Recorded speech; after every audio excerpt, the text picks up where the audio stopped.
This is your dose of daily market wisdom with master trader Nick Santiago. Starting from humble beginnings, Nick has been beating the markets for over 2 decades. He shares with you his take on the profitable trades that will have you moving towards financial freedom in no time at all. To see an in-depth review of his track record and much more, go to inthemoneystocks.com.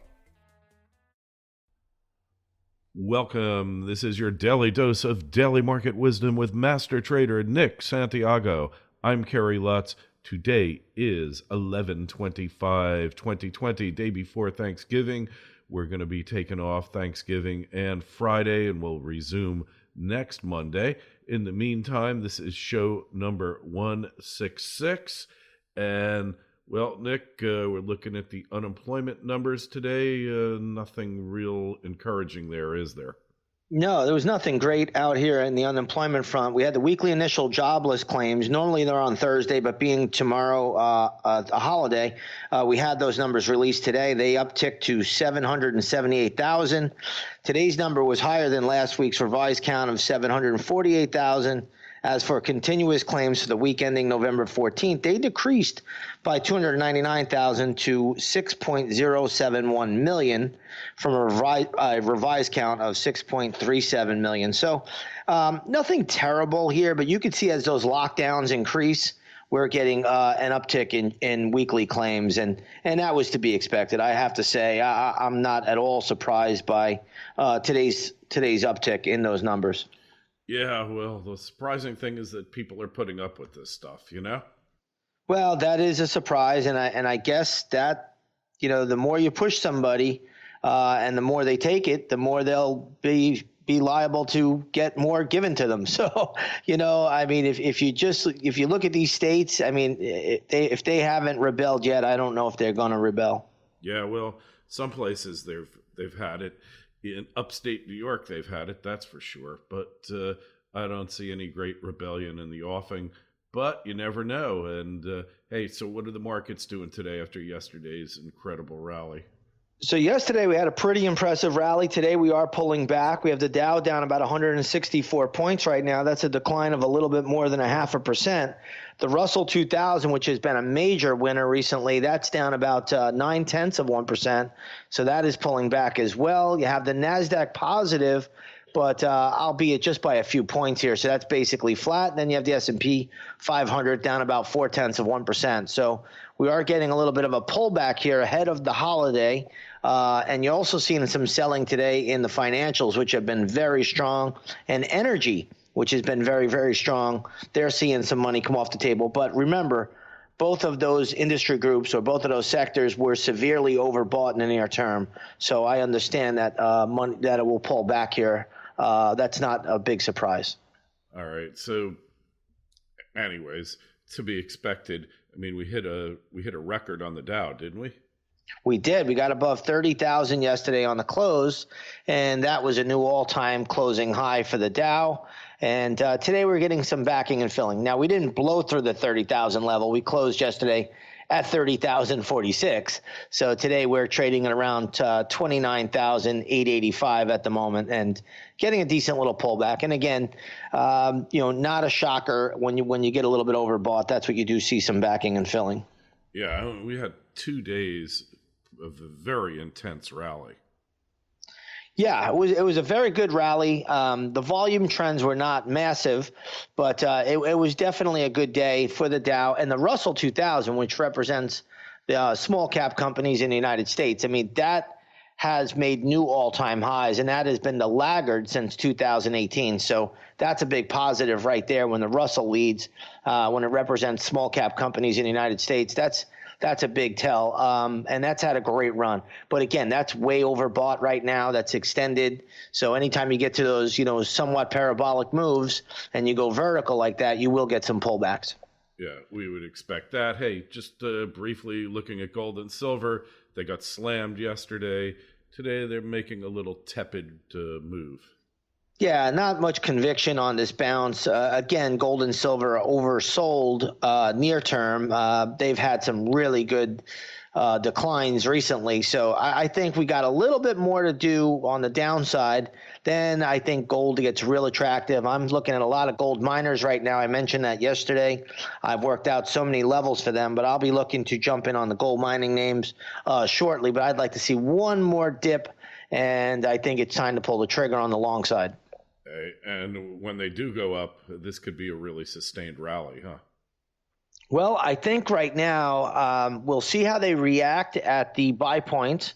And then if you go up with volume or you come off those lows and you take out some significant levels from when you were selling, then it can really turn into something. But we always have to look at the chart and let it tell us what to do. Yeah. So as far as getting set up here, you want to have some cash on the side, huh? Oh, absolutely. Oh, you should always have some cash on the side because you never know when an opportunity is going to come about. And right now, we've seen a real good sell-off in gold and silver and gold miners and silver miners. So I think we are approaching opportunities. I'm not sure if it will be next week or so, but I think that's a very a good possibility that it could be. One interesting thing is that the gold was moving in tandem with the indices, and now over the past week it broke with them. That's right. And gold was moving opposite the dollar too for a while, and now it's moving down with the dollar as well. So again, that's why I tell everybody, I know you like to look at these relationships, gold up, dollar down. It's not always like that. Sometimes these things will trade in different ways for different reasons, and you just always have to watch each individual chart, and that's how I go about it each and every time. All right, and you're busy doing your year ahead outlook. As far as your outlook for 2020, did the market pretty much perform in accordance with what you were expecting? Yeah, well, I had looked for a first quarter decline and a sharp one, but I never thought we would, actually crash the way we did. I'd never thought in a million years that the S&P in the month of March would go from basically 3,400 down to 2,200. But my total decline for the year was around 2,200. So when I saw that, that's really what made me go long and stay long pretty much the entire year, outside of a pullback in September and a couple of little minor pullbacks. I pretty much have ridden the market up for the most part. So, it was a little bit of a surprise to see the crash the way it occurred in March. I didn't really expect that. But once we got that, I was able to navigate and pretty much stay on the long side the whole way. Yeah, and then with the exception of the run up to the election, where we had that pre-election anxiety, if you will. Yeah, and again, but the charts told us that we would get a September dip. We got that, and again, we told us the charts told me at least that we would get we would bottom before the election, which we did on October 30th, and we've had a really, really good run up since that point. Yeah. So for the coming year, just broad strokes, what are you seeing? There's going to be a lot of volatility next year, make no bones about it. I'm still working on my 2021 forecast, but I've done a webinar last week with the members, and I gave them a little preview of what I'm seeing. But I think it's going to be a very, very, very, very violent and whipsaw type year. I know people are thinking the coronavirus is in play. The markets are going to go right up. That's not what I'm seeing. All right. So volatility, and you're thinking the best way to profit from the coming market? We're going to be long, short, or both? Oh, we're going to be both. We're going to be long at times. We're going to be short at times.